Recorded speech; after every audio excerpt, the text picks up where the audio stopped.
Hola Jorge, buen Hola, día. George. Hola, ¿cómo andan? ¿Cómo anda, querido mío, en este feriado? ¿Qué se siente ser los únicos boludos que estamos levantando Eso mismo. y laburando? No, hay mucha gente laburando, Mucha la verdad gente. que hoy no, Sí. nos retaron hoy a la Para mañana. que la vida funcione, tiene que Hay trabajar gente que bastante. nos escribía. Nosotros sostenemos al mundo. Exacto, ponele. Somos como el elefante que sostiene al mundo. Sí, claro.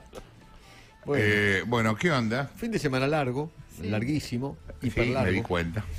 Sábado, domingo, lunes y martes. ¿Vos qué hiciste? ¿Te rascaste las guindas todo el fin de semana? Ah, igual que vos, lo mismo. No. Vos también te rascaste. Momento, yo laburé. el Claro, fin de semana. hiciste el programa. Programó. Claro, el Rosa. sábado escribí, el domingo laburé. Ah, Sí, es verdad, claro, es verdad, cierto, es verdad. tuviste- Así que no me Está digas peor que igual que nosotros, vos. Jorge, ¿eh? Sí, es cierto. Yo soy Retiro lo maestro- dicho, retiro lo dicho. Estoy más explotado que ustedes. Claramente sí, estás claro. peor Es que verdad. nosotros. Estás peor que nosotros. Sí. Yo el sábado que viene también trabajo. ¿Qué haces? La tele, porque es el Hay cierre elecciones, de listas. claro. No, el cierre de listas. El Es el 24 cierre de sábado. listas, está bien. No, y el domingo no hay una elección de algo. Córdoba. Córdoba, claro. Córdoba, sí, Córdoba. Claro. ¿También sí, trabajas sí, el sí. domingo? Importante fue lo de Chaco, ¿no? Ayer, me parece. Bueno, estábamos en aire y vos sabés que fue interesante ver cómo se fue dando vuelta, porque al comienzo Arrancó iba ganando Capitanich. Capitanich por mucho. Sí. O sea, era, suponete, 40-15. Sí, pero ojo, era el 2% de las Eran las mesas. primeras mesas, las Claro, primeras por mesas. eso. Los más ansiosos por votar. Y en un momento entró a subir, y yo ya estaba en aire en el monólogo cuando se dio vuelta, porque yo tenía la duda de si había algo nuevo para sacar o no el móvil, ¿viste? Y finalmente, obvio, lo saqué porque, bueno, en ese momento Juntos había ganado, digamos, la suma de los dos candidatos juntos Sí. había ganado. Bueno, ayer con el 18% ya estaban empatados, 42-91, 42-91.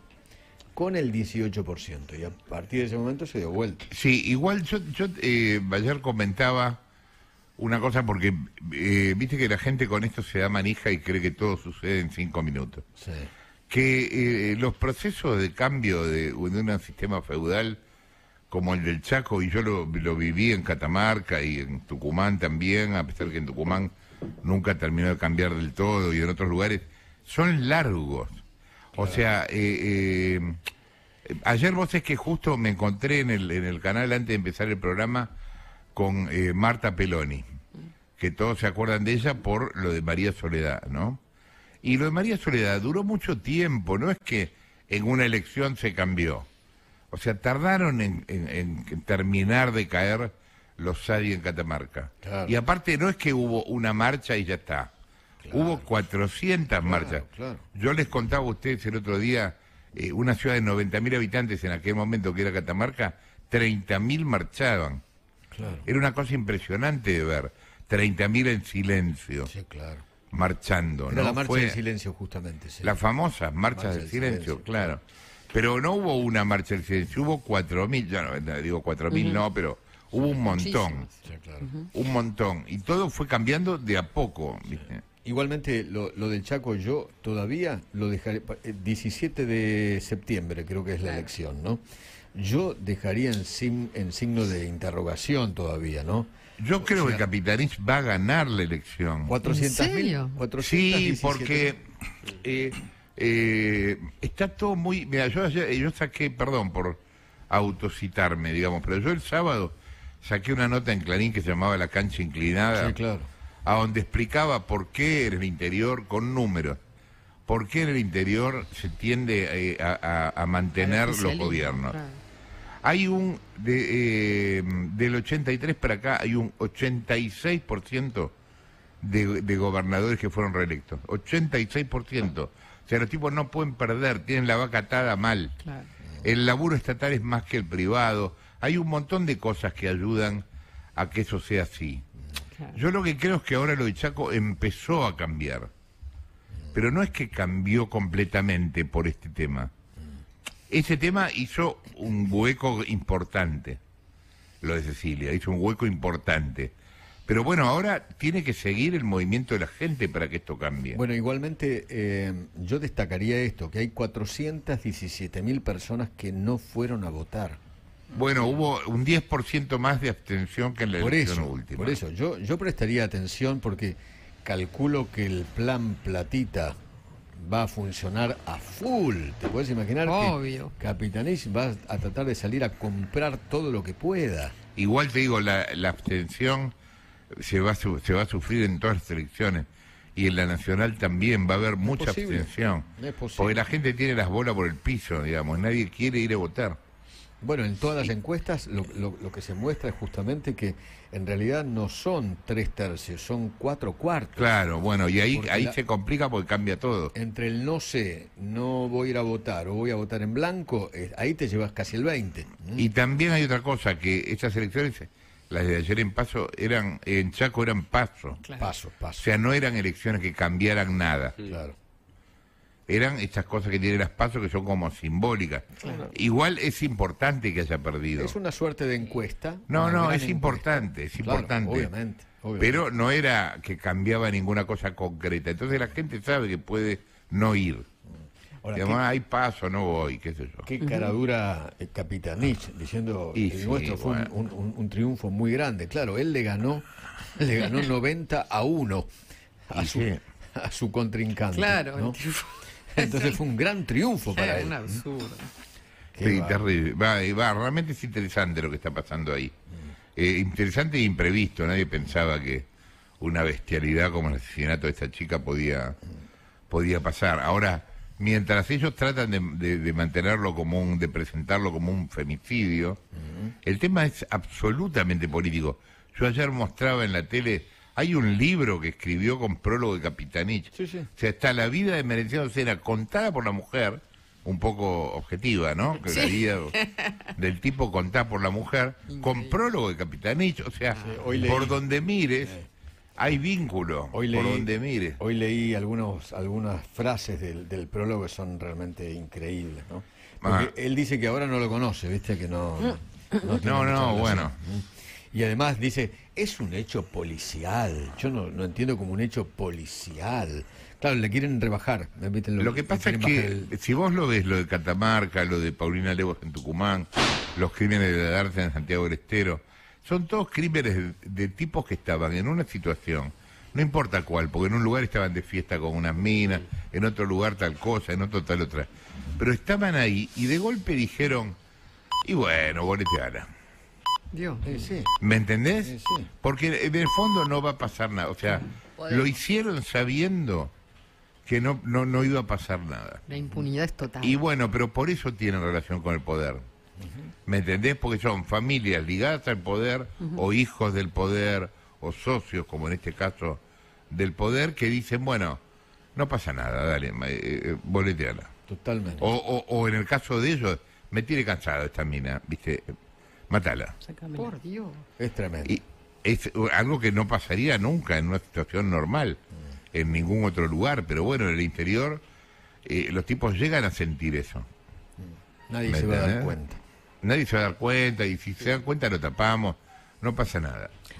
Perdón, ¿no? Pero alguien les otorgó esa impunidad. Bueno, años y años y años de manejar la provincia, de tener todo atado, el sistema judicial, todo. Entonces saben que pueden hacer cualquier cosa. Tal cual. Bueno, la cuestión es que estamos entre dos feriados. Exactamente. 17 de junio, feriado por Güemes, y 20 de junio, Día de la Bandera. El que viene mañana. Claro. El que ¿Alguien se viene acordará mañana. de por qué es feriado? Bueno, mira, está, para recordárnoslo y para explicarnos varias cosas, está Camila Perochena, la conocemos todos, Claro. historiadora en línea de teléfono. ¿Qué tal, Camila? Acá Feynman Granata, ¿cómo estás? Buen día. Buenas, ¿cómo están? Muchas gracias por Bien. invitarme. No, por favor. Contanos, empecemos por Güemes, ¿no? 17 de junio. Sí. ¿Es cierto que Güemes fue el único general que murió por heridas de batalla? ¿En A la ver, Guerra de Independencia? ¿El único general que murió qué? Que el único general que murió por heridas como consecuencia de heridas de batalla, te hablo de general de la Guerra de la Independencia, ¿no? Sí, efectivamente. Bueno, no sé si el único, pero sí murió en un contexto de una emboscada, ¿no? Güemes era muy importante en una zona muy difícil, que es el Ejército Revolucionario del Norte. ¿Por qué era una zona muy difícil? Bueno, porque era una zona en principio, importante económicamente. En el norte, en lo que era el Alto Perú, lo que hoy es Bolivia, estaba Potosí.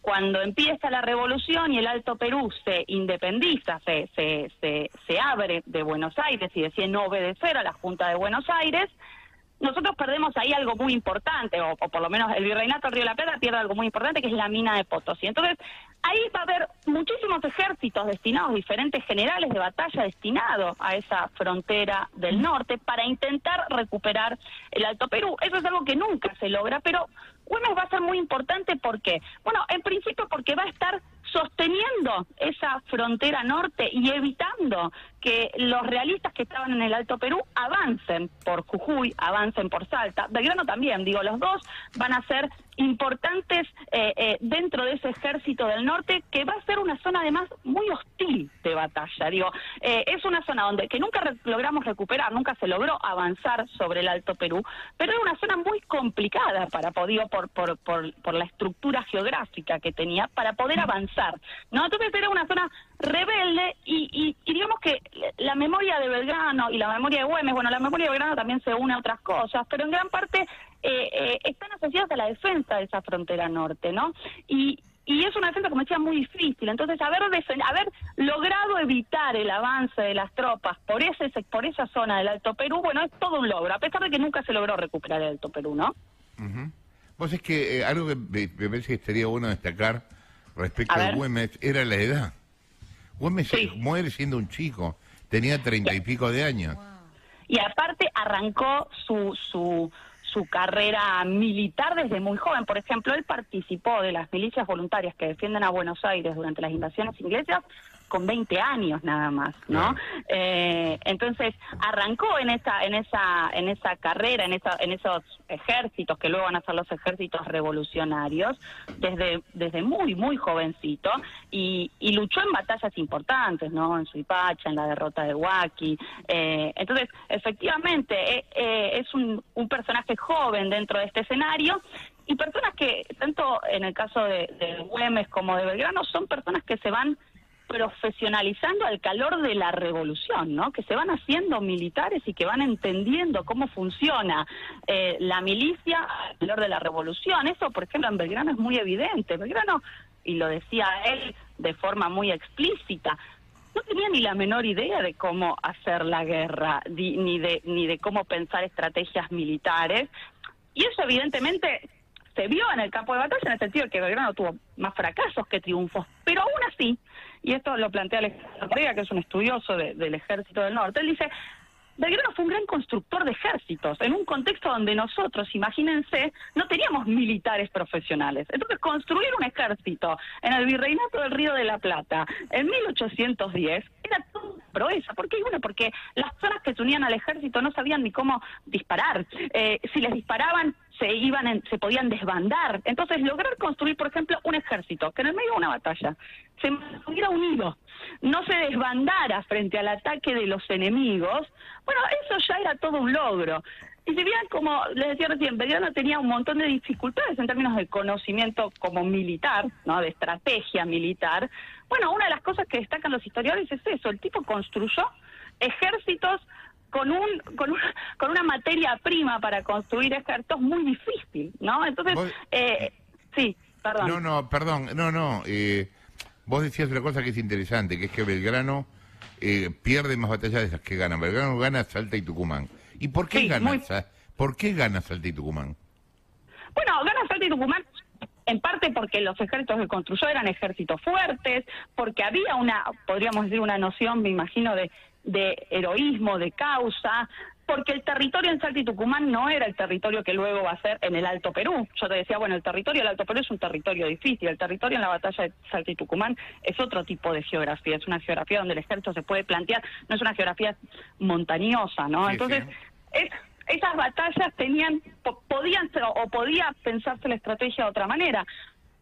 Y al mismo tiempo, ya en ese contexto, bueno, ya empieza a construir estos ejércitos. Después va a tener derrotas muy importantes, ¿no?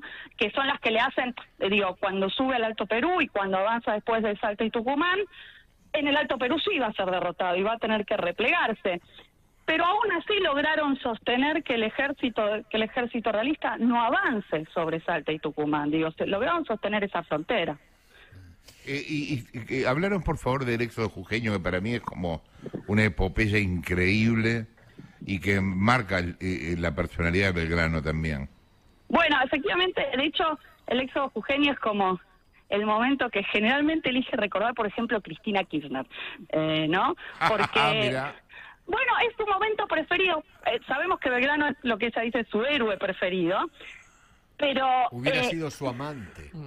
Ella llegó a decir es eso. verdad, dice efectivamente eso, pero de todas las epopeyas que Cristina suele traer de Belgrano, el éxodo jujeño es la que más recuerda. ¿Qué es el éxodo jujeño? Bueno, es cuando en este contexto de retirada se retiran hacia Tucumán, ¿no? Es decir, tienen que retirarse porque el ejército realista está avanzando, entonces se retiran para poder rearmarse hacia Tucumán, se retiran con la población, ¿no? Con gran parte de la población. Y en ese contexto lo que está tratando no es de proteger la retaguardia, se dejan una retaguardia y de proteger y lograr que no se desvan del ejército.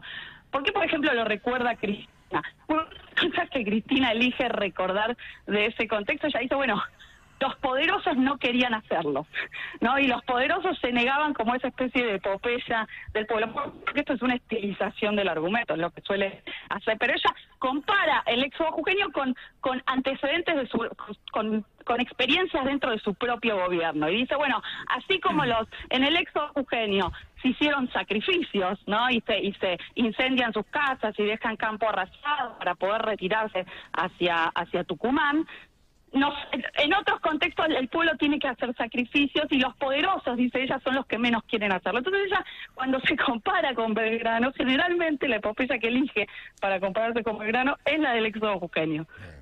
Camila, O sea que- perdón, no, perdón. Sí. No, que es interesante lo que vos contás de Cristina, porque yo creo que ella elige a Belgrano por oposición a San Martín, porque Belgrano es como Sí. el prócer civil. Exactamente, yo creo que es por eso y también por otra cosa. Porque Belgrano, cuando Mitre lo encumbra en la historia de Belgrano y la independencia, Belgrano es un poco el alma de la revolución, ¿no? Es el prócer que demuestra lo que yo diría la voluntad revolucionaria. La idea de que con la voluntad se puede moldear la realidad, ¿no? De que con la voluntad todo se puede cambiar. San Martín es el prócer del orden, ¿no? No es el alma de la revolución, es otro perfil, es un perfil militar que está pensando mucho más en el orden que en la revolución, ¿no? Digo, la máxima posterior a la independencia. Fin a la revolución, principio al orden, ¿no? Nos independizamos y... En cambio, Belgrano es esa especie de alma revolucionaria de la voluntad sin límites, que un poco yo creo que es como el kirchnerismo ha tratado de pensarse a sí mismo en términos de concepciones políticas y de pensar a su propio gobierno, ¿no? Cristina siempre ha tratado de marcar una cierta continuidad entre 1810 y los revolucionarios de 1810 y el presente del 2003 o del 2010, ¿no? Y el 25 de mayo del 2003 y el 2010. Y me parece que esa continuidad está marcada por esta idea de revolución, de dos cosas yo diría. La idea de que hay una revolución imparable y la idea de que hay enemigos que están complotando, que son grandes, que son importantes y que están permanentemente complotando en contra de la revolución. Entonces ese discurso, que es muy fuerte en cualquier contexto revolucionario, ¿no? Desde la Revolución Francesa en adelante, la idea de un pueblo que está avanzando y enemigos que complotan en contra del pueblo, es también el mismo discurso, la misma matriz que usa Cristina Kirchner cuando habla de su propio contexto, ¿no? Entonces por eso yo creo que Belgrano le sirve más que San Martín, me da la sensación. Camila, yendo al Día de la Bandera, que es mañana, 20 de junio, Sí. ¿por qué es mañana y no es el 27 de febrero de 1812? Bueno, porque es habitual. A ver, yo diría lo siguiente, en principio porque cuando Belgrano muere y empieza a ser recordada al año siguiente de su muerte, cuando muere pasa un poco desapercibido porque Buenos Aires estaba en un contexto de lo que llamaba la anarquía del año 20, ¿no? Ese día se sucedieron, por ejemplo, 3 gobernadores. No se le prestó mucha atención a la muerte de Belgrano, pero ya al año siguiente la provincia de Buenos Aires empieza a recordar a Belgrano. Ahora, cuando Belgrano se lo empieza a recordar y a conmemorar, no se lo empieza a recordar y a conmemorar por la bandera. De hecho, el acontecimiento de la bandera es un acontecimiento que se empieza a recordar recién después de 1850, y más que nada con Mitre. Entonces, cuando se lo empieza a recordar a Belgrano, se le recuerda más que nada por la cuestión militar, y no tanto por las victorias, porque como decíamos antes fueron pocas, sino por la capacidad de sobreponerse a los fracasos, ¿no? Esto lo estudió un historiador llamado Alejandro Eugenian, y dice, bueno, en ese primer momento a Belgrano en principio no se lo recordaba como un héroe nacional, porque todavía no teníamos nación, entonces se lo recordaba más que nada como un héroe porteño, algo así como el mejor hijo de la provincia de Buenos Aires, pero todavía no se recordaba la bandera. Es decir, el hecho de la bandera, ¿quién lo va a rescatar? Mitre, ni siquiera Belgrano rescata el propio hecho de la bandera. ¿Por qué? Bueno, porque la realidad es que en el primer momento, cuando Belgrano hizo la bandera en Rosario, en 1812, el 27 todavía no habíamos... de febrero, claro, ahí fue Exacto. el momento de creación. Claro, pensemos esto, ¿no? Belgrano estaba pasando por acá para irse hacia el norte. Cuando pasa por acá, empieza, él escribe al triunvirato diciendo que le había colocado unas escarapelas a los ejércitos para distinguirse y que había izado una bandera de los mismos colores que la escarapela. Cuando Belgrano manda esa carta, el triunvirato le responde y le dice algo así como, te dejaste llevar, y usa esta expresión, por un rasgo de entusiasmo, ¿no? Como esto fue un rasgo de entusiasmo, como te dejaste llevar por el entusiasmo propio en el momento de la guerra, y el triunvirato le dice, te pedimos que guardes esa bandera celeste y blanca, y le envía la bandera a España, le dice, esta es la bandera, porque nosotros todavía ahí no se declaró todavía la independencia, estábamos en una situación de ambigüedad jurídica, no estaba claro que estuvieran luchando por la independencia. Faltaban 4 años para la declaración de la Claro, independencia. entonces, viste, levantar la bandera argentina ahí, si nosotros dijimos que éramos leales a Fernando VII mientras estuviera preso.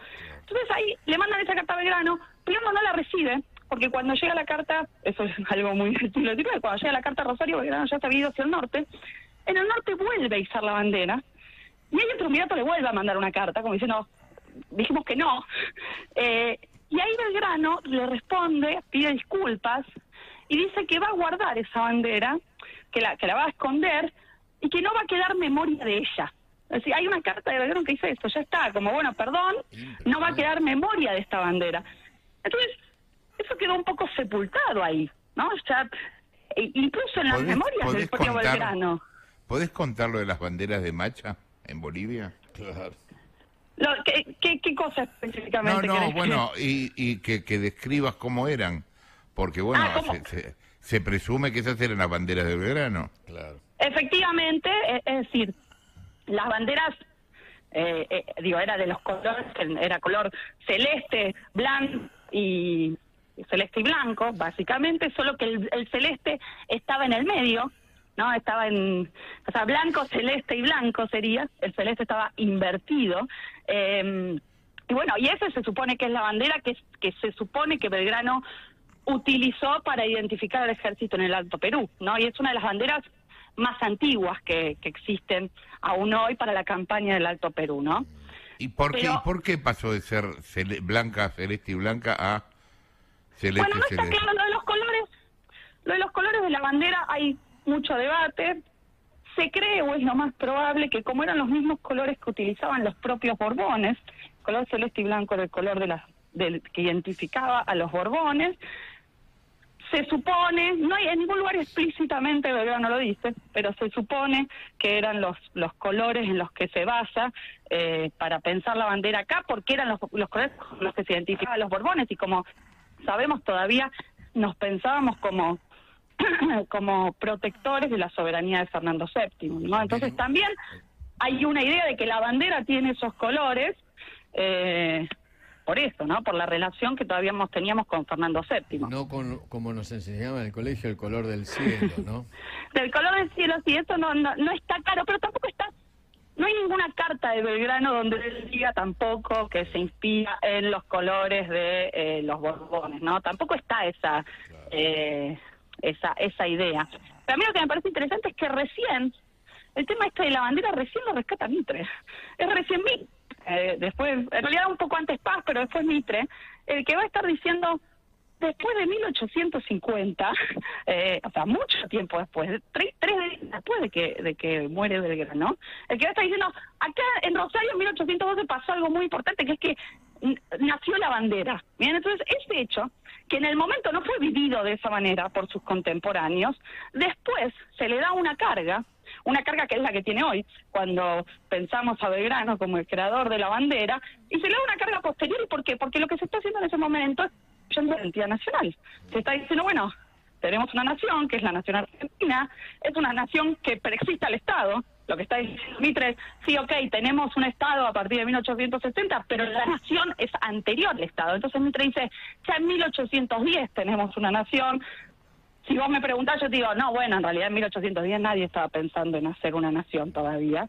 Pero no importa, Mitre es un gran constructor del mito nacional. Y en esa construcción del mito nacional dice, y hay un momento para destacar, y ese momento lo tiene como protagonista al que es su héroe para construir esta idea del mito nacional, que es a Belgrano, lo tiene como protagonista a Belgrano, que es el creador de la bandera.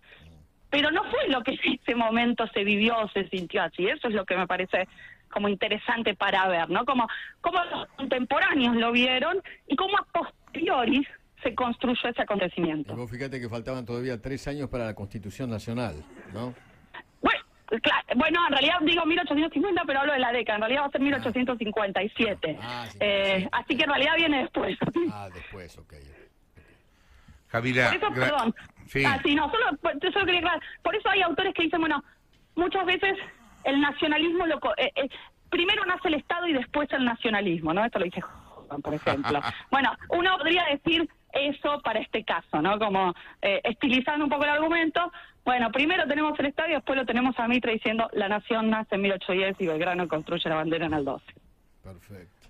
Gracias, Camila, por la comunicación. Muchísimas Un gracias abrazo. a ustedes. Beso, Camila Perochena, quien hablaba, historiadora, bueno, por lo menos así aprendemos algo de todo este quilombo, ¿no?